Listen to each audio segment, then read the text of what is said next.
Hello, welcome to the Onyx Path virtual gaming convention, and this particular panel is going to be the art of Onyx Path. We're going to talk about how we decide on doing art for our projects, and the challenges that we put our artists through in order to get what we're looking for and what they want to present to us. So my name is Rich Thomas. I'm a founder and the creative director for Onyx Path Publishing, and we're joined today by his only appearance at the convention, I believe, Mirthful Mike Cheney, our art director and a layout extraordinaire artiste, and also three artists, three amazing, wonderful, talented artists: Andrea Payne, Amy Wilkins, and Priscilla Kim. And I'm going to jump us right into this whole thing, and I'm going to ask each of our artists how they got started working with Onyx Path. And any of you can jump in whenever you feel comfortable. Okay, I'll go first. My name is Andrea Payne. I got started with Onyx Path late 2018, but it was kind of a journey up to that point. I initially tried to get signed on to Onyx Path just through the regular submission system. So I created some works based on their submission guidelines, sent it in, and got radio silence, which apparently is normal. It's cool. So at that point, I'm like, okay, well, what can I do in the meantime, or maybe to improve my work? I don't know exactly what they were looking for. So I just started to make art for the story path, or not the story path, the Storyteller's Vault. Mm-hmm. I made three different, I guess, packs. One was like a landscape, two were portrait packs.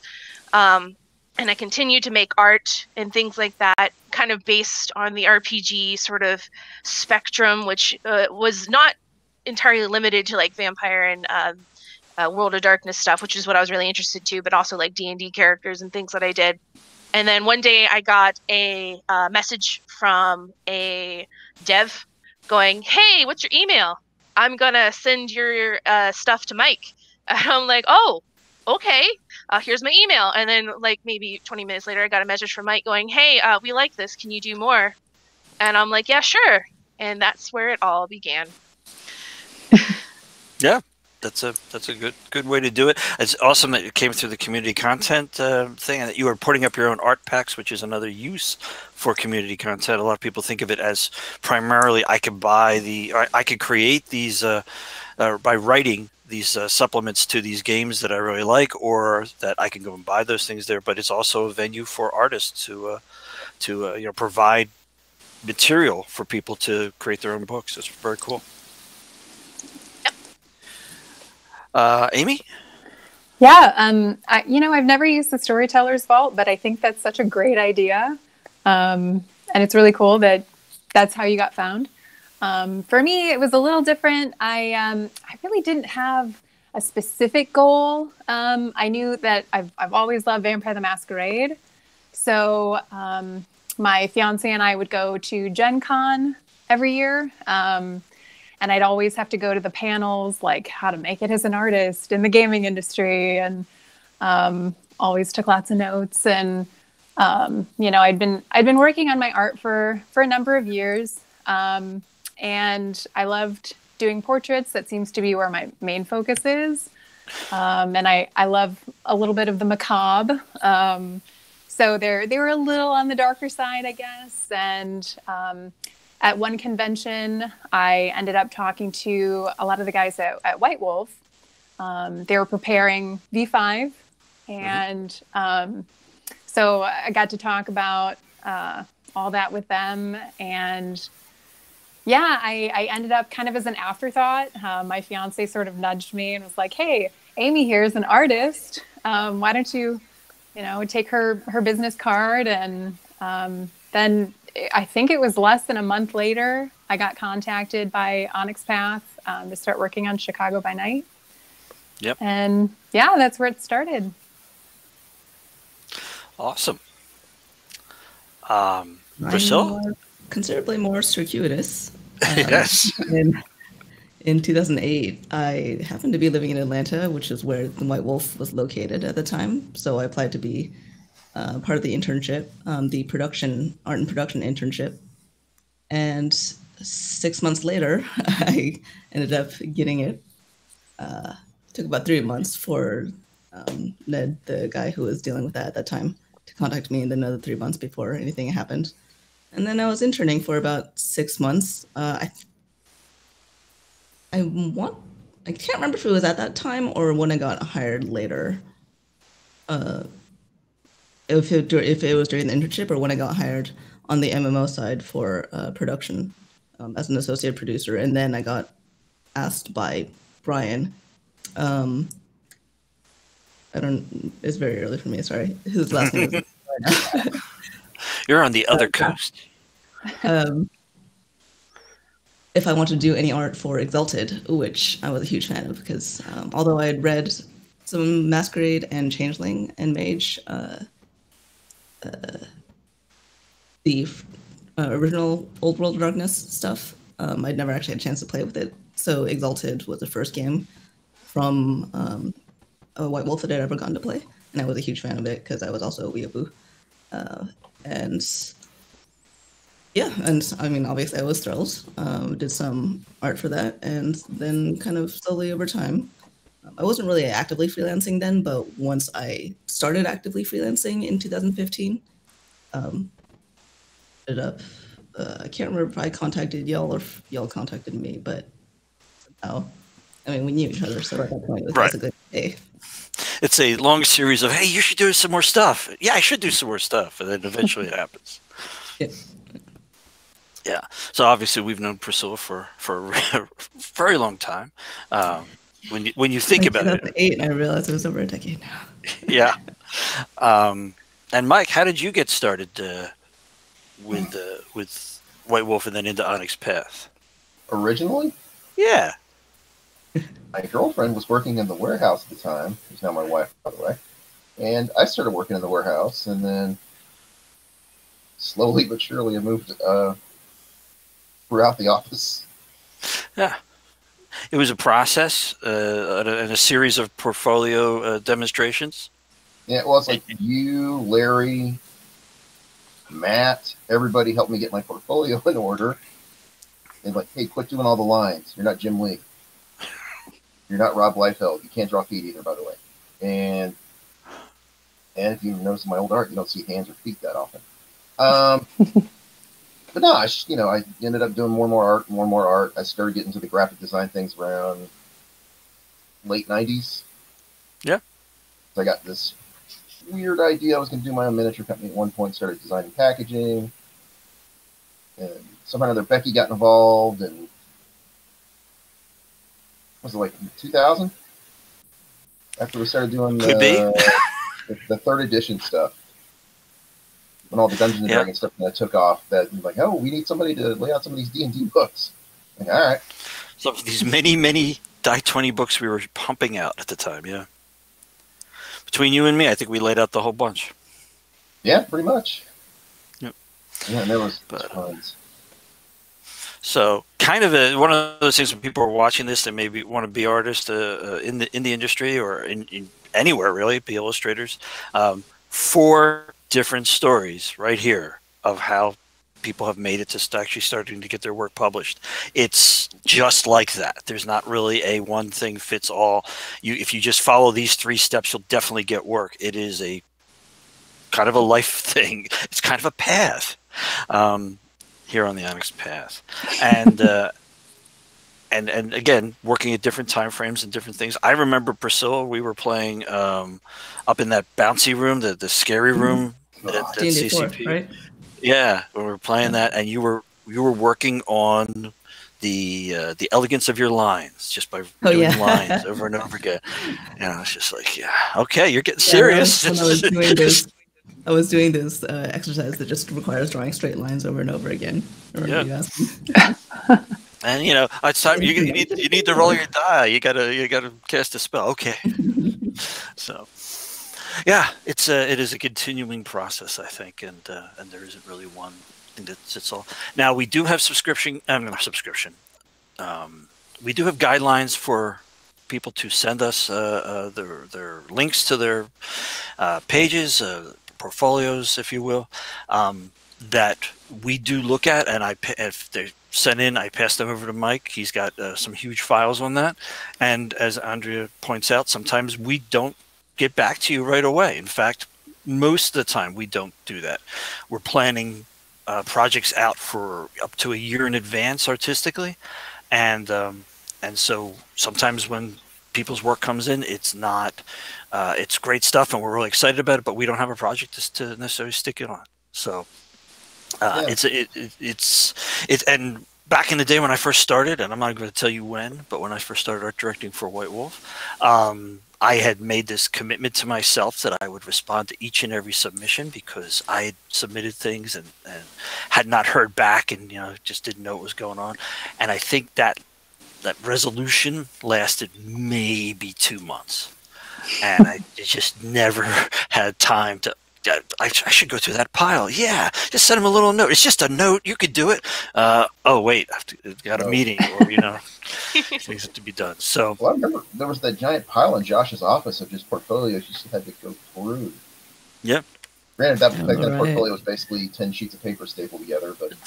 So we had people send their physical portfolios. Physical portfolio, like actually the old black ones with the handles, with their art in it, to us at the office. We really didn't prefer that. We preferred, duplicates, but sometimes, they didn't feel like they would be the best represented if we couldn't see their brushstrokes. So that's what we're talking about, going back with that. Wasn't there originally something like on the submission guidelines of do not send your originals? Yeah. Because we will not return it.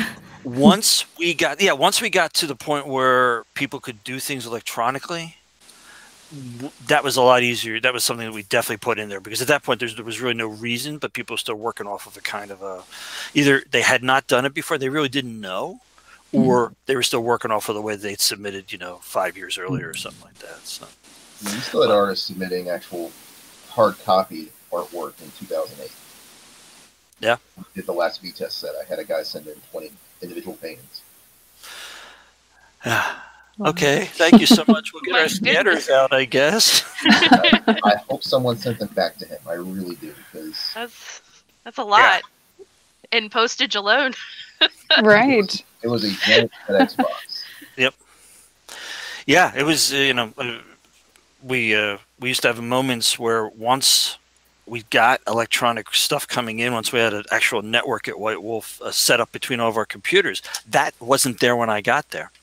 One of the things that started happening is this is great, we had a separate fax line for artists, so they could send sketches in through the fax. Yep. So they're feeding it into a fax machine. High quality. So we would come in. Yeah, it was really high. That slick paper, slick fax paper. And we would come in every morning, and there'd be these rolls of art. And we'd have to go through and cut them into the individual artists' sections so that we could divvy them up amongst the art directors. Oh, wow. But it was also kind of a fun present first thing in the morning. You didn't, oh, look, drawings. It's a little bit more physical than just an email. Yeah. Well, it was atoms, not electrons, so. Actually, my first time I ever saw Steve Prescott's art was his sketches he sent you. You were showing him around to, Appalachia by Night. Oh, my God. Yeah. Check this shit out. So Mike and I go back a long way, a little bit longer than we do with Priscilla, but it was it was an interesting journey. Back when we both had ponytails. Yeah, that's another thing. I don't know if we could get into that. So one of the things I was interested in, and I don't see as much mention of this. Every once in a while, I see it from Priscilla on Facebook or something, going, I'm thinking about getting a new tablet. What works? What doesn't work out there? And so I'm always kind of interested in how people work on their projects now. we used to say, well, what kind of paints do you like? And I think now we're into, what's your software and what kind of brush do you use? Yeah, pretty much. Still. Can I have your brush? Exactly. Text me your brush. Yes, please. So, with that, would you be willing to discuss a little bit about, how do you do with the voodoo that you do so well? Where to start? So as far as like equipment, I'm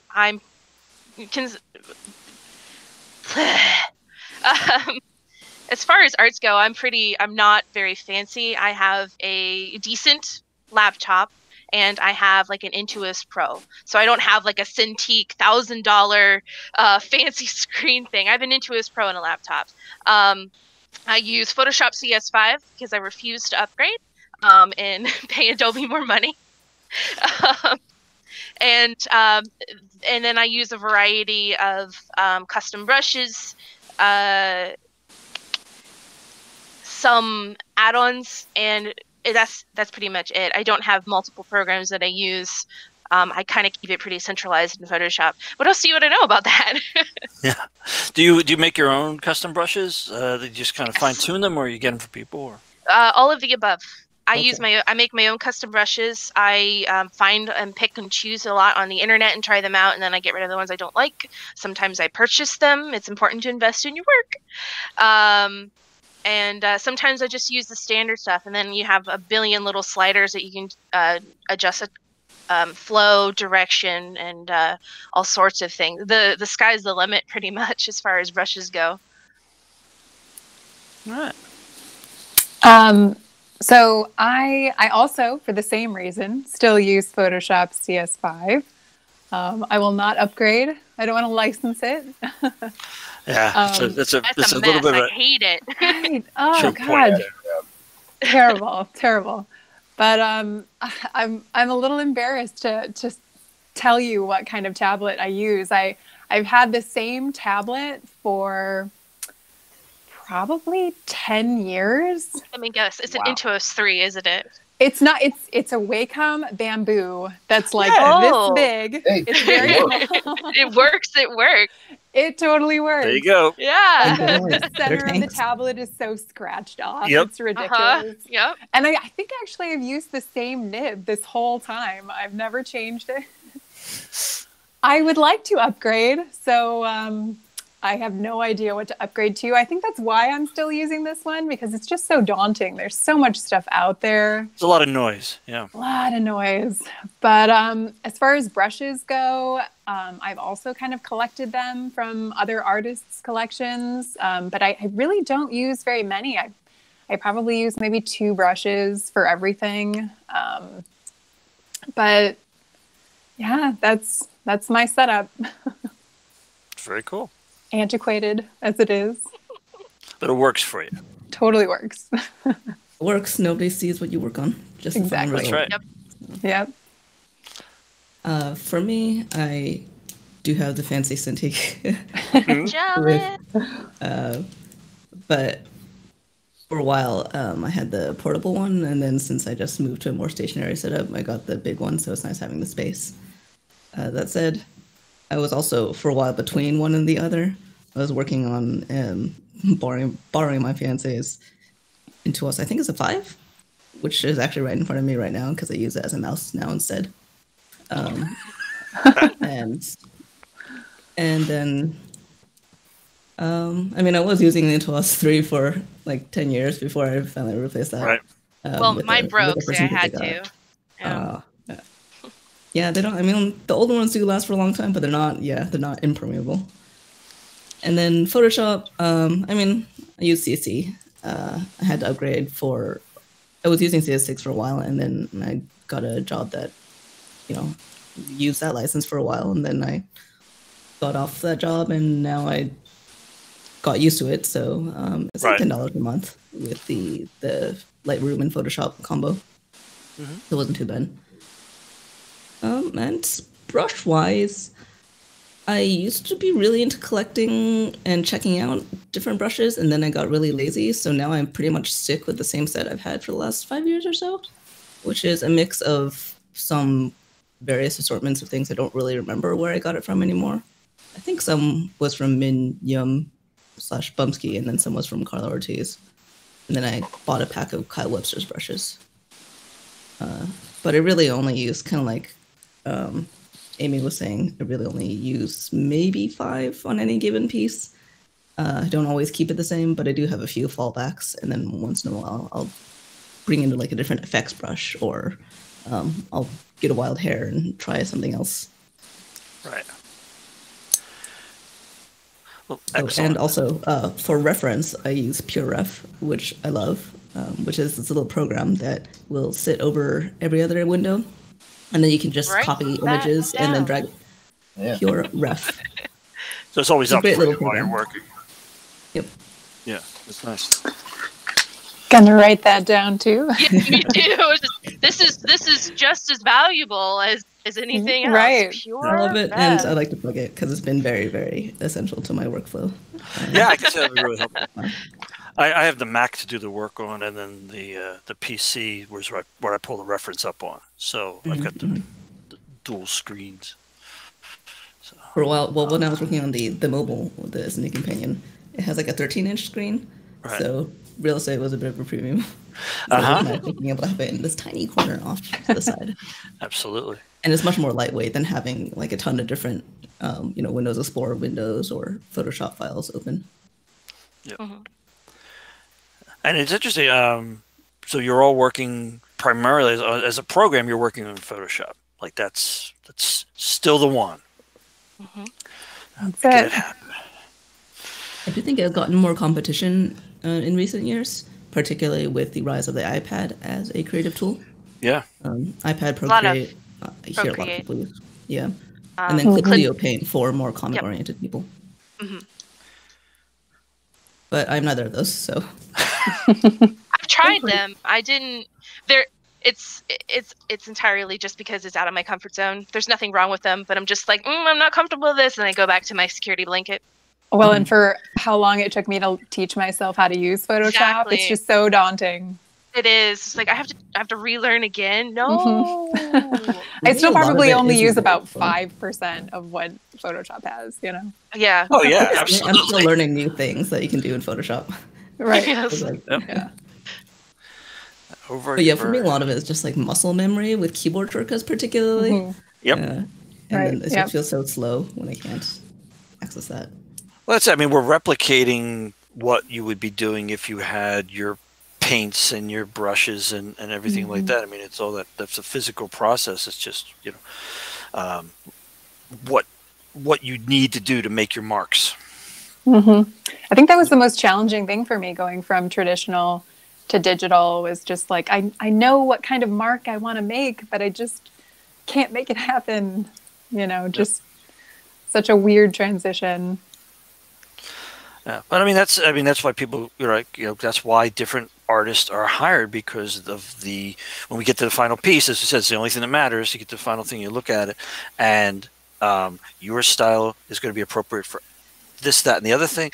Priscilla's is going to be for over there, and Andrew's is going to be for over there. And it's now we're looking, Mike and I look at, I don't know, maybe just as submissions, we're probably looking at about a dozen artists a week. Something like that. Yeah, something like that. And then when you're looking at like hiring people for books and such, that number, goes up a lot higher. And what we're really looking out for is that particular stylistic combination of what you do, what we see right there, So it's we worked for a long time. It was the doctrine of appropriateness. Yeah. For art direction. Basically, there's some artists we just absolutely love, and in the early days of White Wolf, you'll see some artists jammed into books that maybe stylistically they didn't 100% fit into, because we just love working with them and just get in there. John Cobb, draw these sexy people. Nah, that didn't work out at all. John's got a very idiosyncratic linear style. It's a lot of twisted things coming around and stuff. So, but eventually we started saying more and more, as more and more art directors were needed for the company. Hey, since you're in charge of Vampire, we want this kind of look. And since you're in charge of Werewolf, we need this other kind of look that's a little more visceral, a little more like right in your face sort of stuff. And eventually that started to come about, and I just basically started telling the art directors, be appropriate, hire the people that are appropriate for the particular project you're working on. And that's worked out pretty well. It's it still gives us room to have some people that maybe aren't, as illustrators, aren't necessarily going to be really hot in like the standard illustration space, but as artists, they've got a very interesting style that we can see fitting into this kind of worldview we're trying to present. Because that's really what we're doing. What Mike and I are doing is we're presenting with a game book a window into the world, and all of the art that you folks create, that is what people are seeing when they look through that window. And so we want to make sure it works out well. It's not as restrictive as, say, doing concept art for a computer game, where must look the same. Because ultimately, they're going to make an entire game that looks like something, and the concept art's there to get you to that point for the 8,000 people that are required to pull together the visuals for a computer game. So. Still amazes me every time with something Blizzard, and it's always the same guys doing the same style. It amazes me how tight Blizzard stayed on their visuals. If you'll go all the way through time. You went from Sam, well, we went from Chris and Sam to Glenn, and it went from a kind of a cartoony style to, it's still kind of a cartoony style, but it's like really tightly rendered and painted now, and it's just how they found all those guys to actually keep that style is so awesome. Yeah. Very tight direction. Yeah. Yeah. Well, I mean, certainly the early days. Chris, what's his? I don't remember his name. Metzen. Yeah, Metzen. Sort of set the tone. He was an illustrator, and he did. If you look at the very first Warcraft rule books, like, he's done a lot of the illustrations in there. So when it came time, as he kind of kept building his career at Blizzard, he kept that look, or kept that. I want this to look like this, and he's very strict about it. So I don't know that I don't even know if he's there anymore, to be honest. But he was ultimately. Yeah, did he? Yeah. He retired in his 40s or something like that. I'm like, wow. Well, they had World of Warcraft. They were all tootling around the halls of Blizzard on gold-plated tricycles, and That's if you can get it. On that thing, they deserve every penny they get. Well, it certainly was pretty big. Mike, I wanted to ask, just to maybe you could flesh out what happens after you reach out to an artist. What's the process that you go through for art directing a book? Optimally? Sure. There's always going to be weird ass edge cases. Let's go down the middle. Called 2020. Usually, basically, I'll go through the art notes. I try to tailor art notes to everybody's strengths. But at the end of the day, sometimes you have to kind of step out of your comfort zone, because I remember having to do that myself back in the day. Like, no, I want an overhead shot. You son of a bitch. But now it's I try to tailor everything, make sure it. A lot of times we get art notes that are very, very, very detail laden. Right. So one of the things that we do on the process is, when the developer who's in charge of the particular book, or maybe the entire line, when they are ready to send the text for the book to editing, they also have to prepare us what we call the art notes, the art specs, that Mike has said, if it's this big of a book, we need this many half pagers, this many full pagers. If there's portraits, put all that stuff in there, and they will fill that out then with descriptions for what each of the pieces should be, and they're very much guidelines for any art director to work from. But we discovered over the years that we've got so many disparate lines that it's very hard to for every art director to be an expert on the visuals of everything that they're art directing, in terms of the details, in terms of, well, wait, they'd never wear a hat like that, sort of stuff. Exactly. So, like I said, for the first D20 book I actually art directed, I actually took Justin's highlighted text and actually wrote out all the art notes, descriptions, everything. And for first, what was it? The first werewolf book, which was C20 Changing Breeds, not C20. W20 Changing Breeds. I wrote out all the art notes for that, and then we started doing more and more books. Yeah. And after a while, I was just like, okay, it's that crazy publishing thing that we do. Yeah. Here's the highlighted notes. See what you can do with them. And then after that, it's like, okay, we got to figure out what's going on in these, because once we get past the core 3 old World of Darkness books, or the original World of Darkness books, or you get past the original core 4 or 5 of the Chronicles books, all right, I'm in no man's land at that point. I have no idea what happened with a lot of those.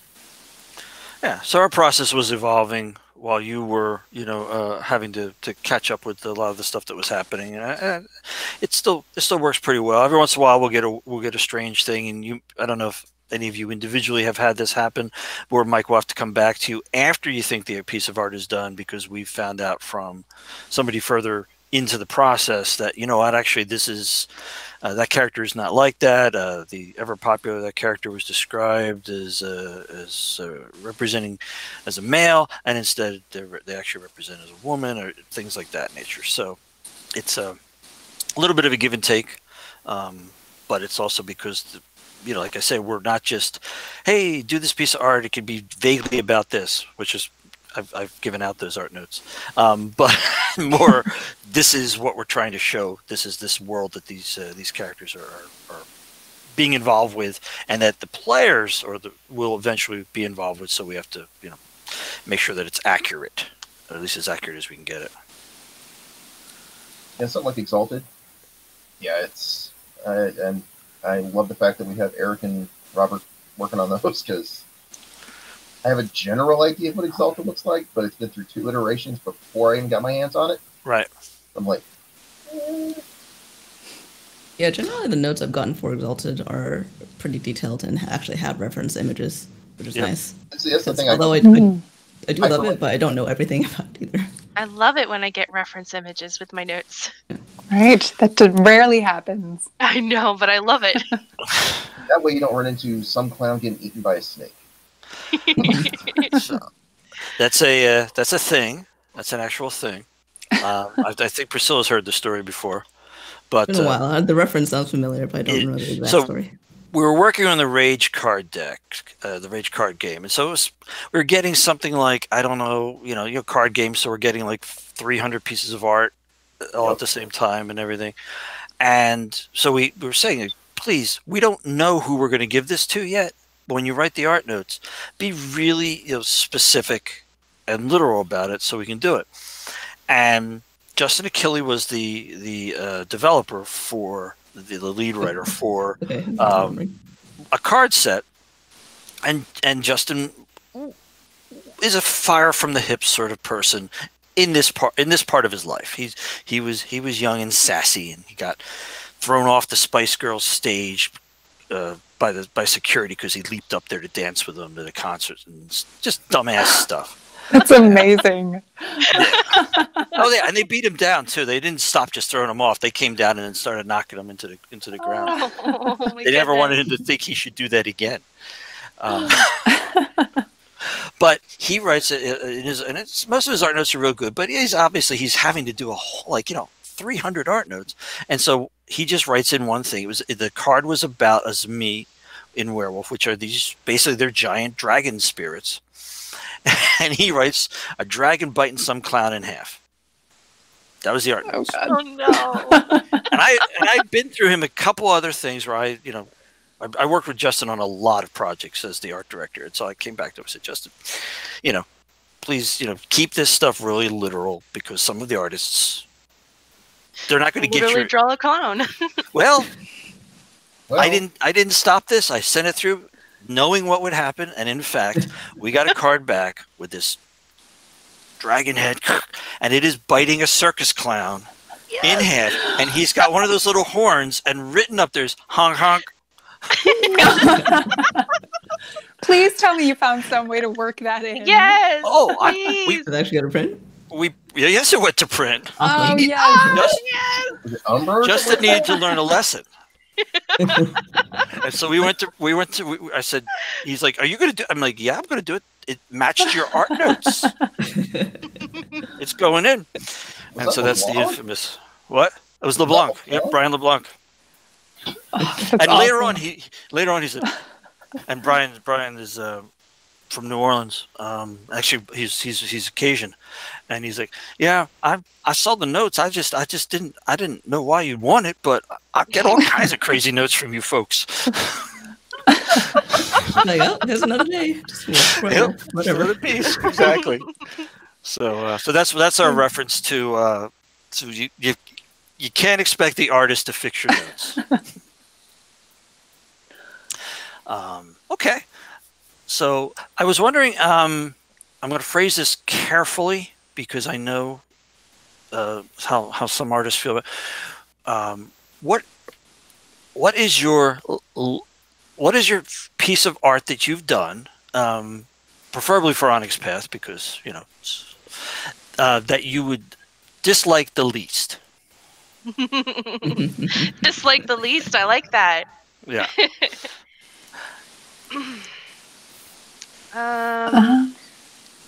I think honestly all the splat images I did for Spilled Blood I dislike the least. Honestly, there's not too many that I've actually submitted to you guys that I dislike much. Because if I disliked it, I would just emailed Mike and be like, "I need an extension. It's terrible." Well, a lot of artists do feel that once you're done, it's never good, right? Ask me that- it's done, but Ask me that question in 2 years, and then I'll be like, "Never Right. mind, it's terrible." what was I thinking? I don't know. Yeah, there's stuff I did 2 years ago that I'm like, let alone the stuff I did 10 years ago, which is just like someone gouge out my eyes. So Spill Blood. So that's relatively recent, I'd say. I think I did the art for that last year. Right. So it's still within the I don't hate it time frame yet. We put that up. Was it like June? It was before the. I don't remember any time before COVID. Sorry. Yeah, I don't either. That was the time that we do not speak of. The time before COVID. The potatoes grew no more. Yeah. But all the work I've done, I don't hate yet. We've had some of our graphic designers who put together books and can't look at them when they're by the time it takes for them to get printed and come back in the office, can't look at them because they know where all their mistakes are. Well, and to be honest, every time you do a new piece of work, you learn more and you do improve. So by the time it does go to print, it's been a year worth of learning, and you're like, oh. Which No. goes back to the muscle memory thing we were talking about, because you're saying, oh, if I look at that, I really like that arm. That arm was great. How did I do that? Let me try to do that again. So the more comfortable you are, the better with it. Mm-hmm. The more you know about it. Yeah. How about For me, probably a toss-up between a piece for Lunars called Soul Scoring Monstrosity, which is actually relatively simple. It's just a dude stumbling down a street with like a bunch of shadowy figures in the back and a blood red sky. It's like having hallucinations that this Lunar is chasing him. Or a piece of Scarlet Empress investing her daughter Beneath with a house. And I just really like how that one turned out. was that Dragon Even Blood? though yeah, that was Yeah, Dragon on the Blood. back of Dragon Blooded. Yeah, I saw that and I was like, ooh, that's cool. So, I actually still really like, even though it's been quite a few years, well, I guess not that long, but a few years now, I still really like the stuff I did for the character splats or character paths for Mage Awakening 2nd, I think it was. Yeah. Yeah. I actually Those used those are for fun reference too. on the last Mage book, actually. Oh, nice. It's Yeah, either- actually, I remember one time getting notes for Exalted, and one of my images was a reference. image, and I was like, I feel like I made it now. They're giving me my own stuff as reference. Yeah, they're doing my job for me. Great. Very cool. Well, I think I'm pretty happy with most of the stuff that I've turned in. I really like a couple of the pieces that I did for Blood Gods, the Curse of the Blood Gods. I like Tolia, Right. and I also really liked Patricia. She was super creepy, and she had this Japanese mask that she stapled onto her face. I really liked that one a lot. Just the description of that character. So I had a lot of fun doing that one. And then some of the ones from Chicago by Night. Kathy Glenn's. Seems like I've had a pretty positive response to that character. Yeah. Well, definitely the vampire people will tell you what characters work for them, and that's right. And they're coming off of having played it for over 20 years and everything, so it's usually they've seen a lot of faces. So it's nice when you can get an impact in there. Right, and it's always nice seeing positive comments from people. I'm like, yes, got it right, I guess. So yeah, very cool. I don't know. Do we have? I don't know if anybody's been following the chat or not, but do we have any questions that we can? I've not been following the chat. Should I have been? Hold on. Sorry. Which mouse I'm dealing with here. Let me see if we've got anything. Somebody says they've got a print of Kathy Glenn's hanging over their couch right now. What? Yeah. No way. That's nice. Eddie Fate. I don't know who that is, but who is that? Eddie Fate wants to know, why is Pugmire the best game to do art for? Because you're drawing puppies and kitties, of course. Because of the Corgi, the Pitbull, and the Saint Bernard on the cover. That's why. Yeah. That Corgi is awesome. Matthew wants to know, how can we silence Eddie? But there's no way. No. Impossible. Don't live that far. The death of the universe. Quarantine. I think the I've only done a couple pieces from Pugmire because it's not really normally in my wheelhouse, but the character spots I did were just so much for pirates. Fun. Yeah, it was really nice. So you have that too, on top of painting turtles and Raven. So there's a question. Apparently, Matthew's just going to ask us a bunch of questions. Okay. He wants to know, how do you get over the guilt associated with networking? He always feels like an ass talking to someone with the intent of maybe one day getting something out of it, even if it's in a professional setting. There's guilt. I mean, personally, I don't have that problem because that's just the way things are as the system is at the moment. That's kind of like that's part of the formula of making it, is you first have to have the skill there. There's a little bit of luck, and it helps to know someone. Exactly. Yeah. So I don't have any guilt, but that's just me. Maybe I'm a monster. Put a lot of luck, really. Yeah, a lot of luck. Being in the right place at the right time. Right place, right time is a huge factor. Yeah. It's professionalism, really. You make opportunities by making yourself accessible. If you stay inside and just work, and don't even communicate, virtually, no one knows you're doing great stuff. No. Yeah. And professionalism is key too. Everyone else is also I feel like most people are generally aware of what the state of things is. And if you're, how do I put this? If you go to an event where you're going to be basically networking, like if you're at Gen Con or something, you generally know that you're there to be pleasant and friendly to everyone. And if you have a connection with someone, then you can follow up with that. And half the time is going to be a professional connection, really. Yeah. But ideally, you would not be making connections with people you just don't personally like. Also. Yeah. Well, being friendly is key, especially online. I think they could just say whatever they want, and then expect to get a job.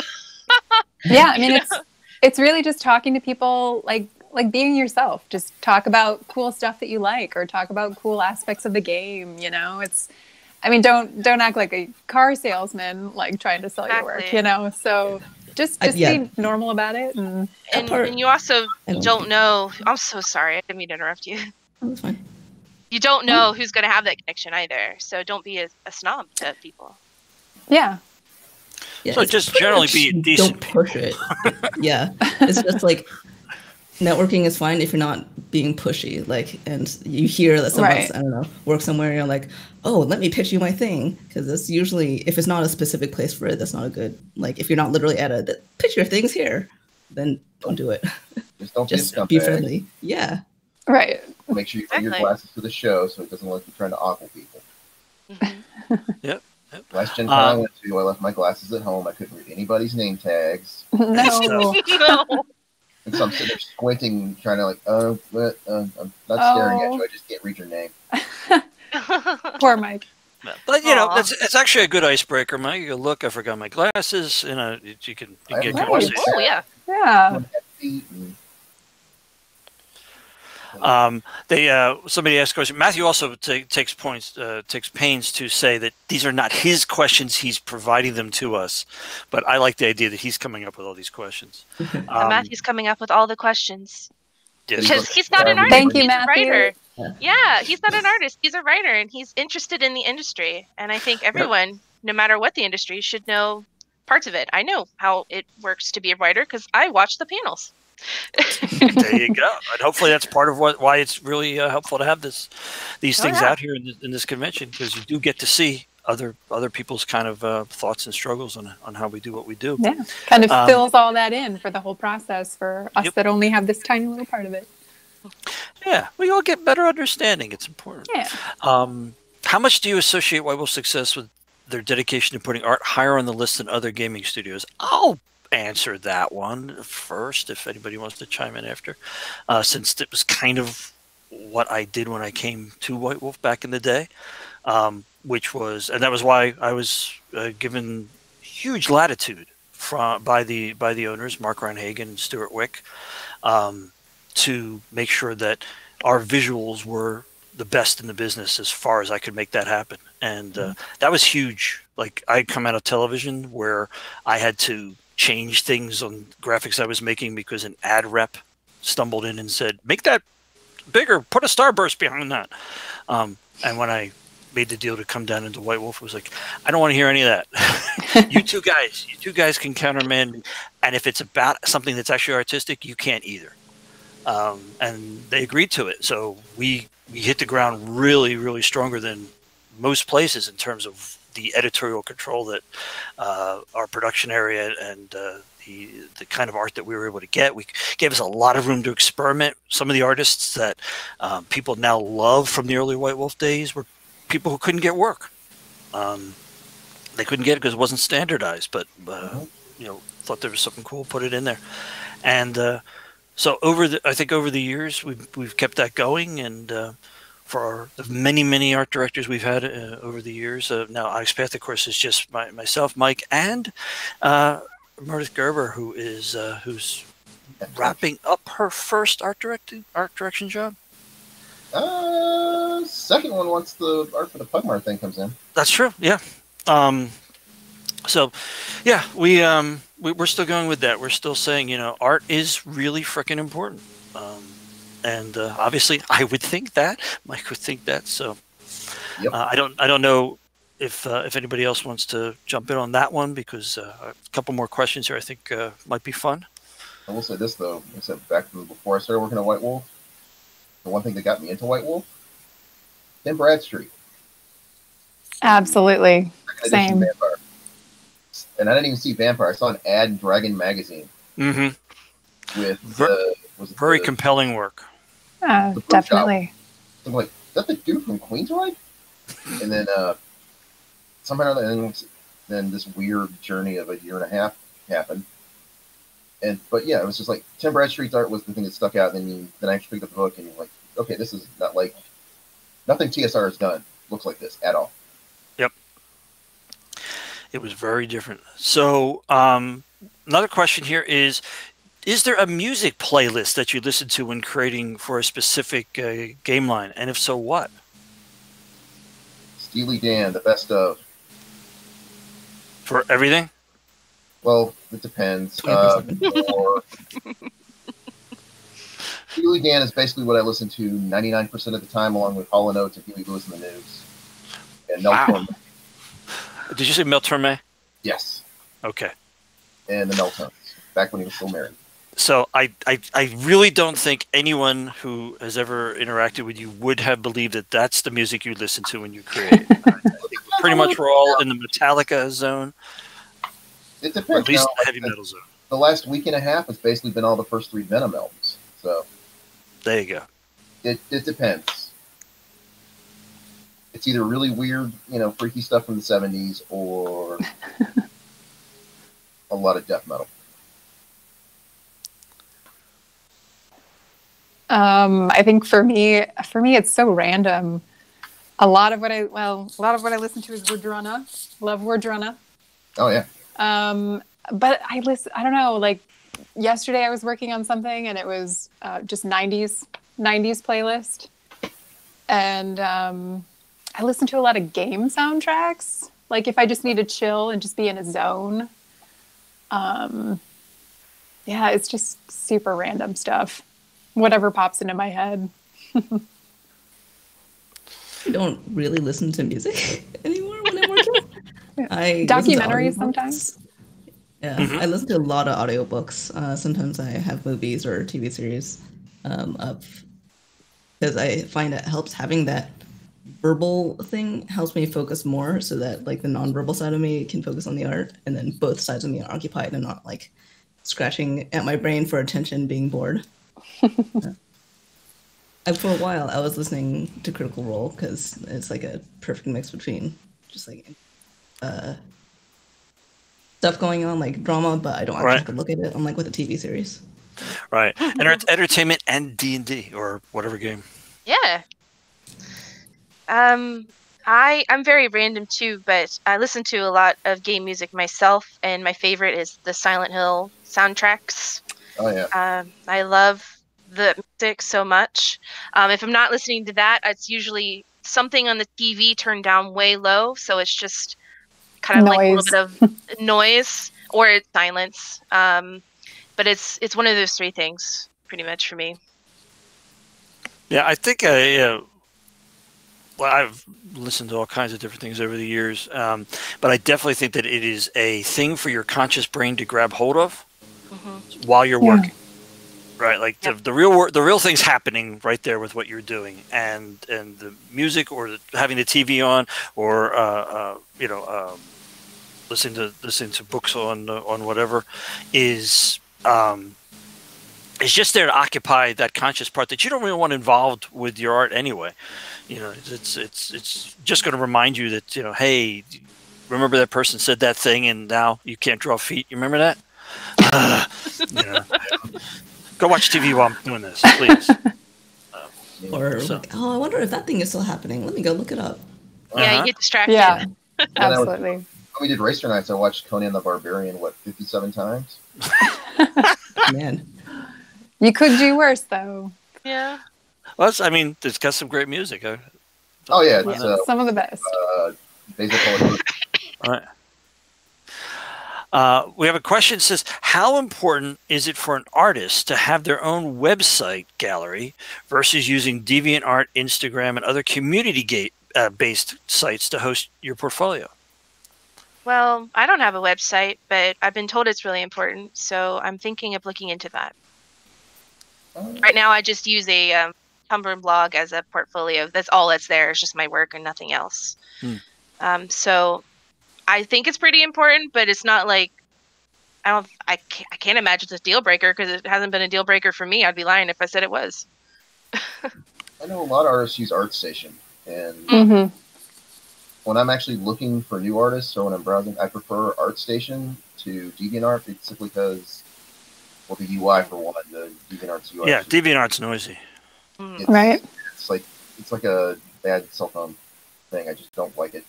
Whereas ArtStation has that kind of professional, old school conceptart.org kind of feel to it from the olden times. Right. And Yep. it's, I mean, it's still community site though, right? Oh yeah, Mhm. and it's Yeah. and they have like little tabs you can find. Okay, contact information. That's a good thing to have, and the resume is also a good thing to have on there. Yeah. Yep. I've been contacted actually a number of times through ArtStation. I just feel like it's a little bit more professional. Mm-hmm. And it's got, from the other artists that I see on there, just fantastic quality. Yeah, I think DeviantArt is a little bit, I don't know the right word to use, but slightly unprofessional feel. I don't know. Maybe that's just me. But yeah, it does just seem to have a lot going on. From what I know of talking to art directors or people who are looking at the artists, they just want something clear, something easy to see. Don't have to click a lot of screens and go through all these animated, like fade screens and stuff. Just something that's clear, easy. Well, it's also like that daily digest thing you get when you first click onto one of those websites, and it gives you like the big things for that day or whatever. And it's just Deviant's got all these different sized images, like one giant block, and it's all this noise coming at you. Yeah. But ArtStation has a little grid pattern. Yeah, Yeah, I would have said before ArtStation became such a big central place, I would have said having your own website was super important, just because DeviantArt didn't really have a good layout for that. Yeah. That said, having your own domain, not really particularly necessary. There are a lot of free sites that you can do that sort of thing on, like Carbon Made is one. I've seen, like, for a while I was using Tumblr as well, actually. Oh. You can get some nice layouts that just look like a portfolio site. Yeah, now I have my own website, but it's ArtStation's good. I do hear a lot of people. It's clean and it's all right there. You don't. It's just in one glance you can get a good idea of what people's work is like. Well, it also seems like they have a lot tighter of a focus on what they want to present. Mm-hmm. I think that's one of the things that kind of throws me off on DeviantArt is they have so many different categories. Yeah. Where and that's one of the other things is just so much thrown at you. Right. Yeah, I mean, for our purposes, trying to look for specific art or specific art styles and stuff like that can, the general hosting sites can be actually burdensome because there's just so much input. But every once in a while, oh, hey, that I just happened to note that. That's great. That's kind of what we were looking for. There's not that happens, but there's just really not a lot of time for us to just browse a lot, Well, I love portfolio day tags on Twitter. Let me tell you. I was actually going to say having some form of social media presence is pretty important these days too, I think. Mm-hmm. Yeah. Yeah, what kind and where? Or Instagram. Right. I mean, Instagram and Twitter, I think, are The big the two ones, most yeah. effective. Yeah, but I have an Instagram account. I think I access it once a year. Twitter is not for everyone. Instagram's not for everyone. Right. That's the thing. I mean, yeah, it's kind of because you have to remember as illustrators, this is your business, this is your thing. So it's a business decision, right? It's I think I will get the kind of eyes on this that I want from social media X, or I'm going to put it on 5 different kinds of social media because I'm just scattershotting this, and that's part of my plan is to see as wide as I can go. So yeah, if you think of it that way, I think it's important. If you're going to connect your art to your social media stuff at all, have your contact info and something that actually shows your art somewhere on it. Like a pinned tweet, or make your Instagram art focused, or if you're on Facebook, you have like an album with your art and your email. Right. There's Yeah. 6 artists that I wanted to get for Exalted that are on Instagram. No contact information whatsoever. Yeah. And like, I still like your art, but I can't talk to you. I'd like to hire you, whatever your name is. And a lot of people aren't going to want to go through DMs for that necessarily. Like I prefer people go through email, so I try to throw that up everywhere. Yeah. Yeah, and that's another thing about if you're interested in working for a particular company because they do a particular game line, or you just want to work for them, find out how they like to do this sort of stuff. Like we are really very strongly, for business purposes, an email company. We like the fact that it's it's right there. a million times. In fact, when we were doing the Pirates thing, Priscilla, when I dipped back into doing art direction, and then I'm doing 900 other things, and then, oh yeah, I better check on Priscilla. Where the hell was that contact? And go back to the email that I sent out with, find it. Boom, boom, boom, boom.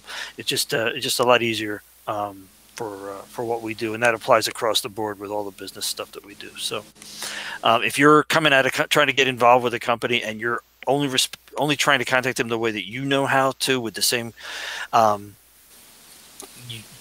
you're really missing the boat, because they probably have a way they prefer to either be contacted, or the information you're going to put on there.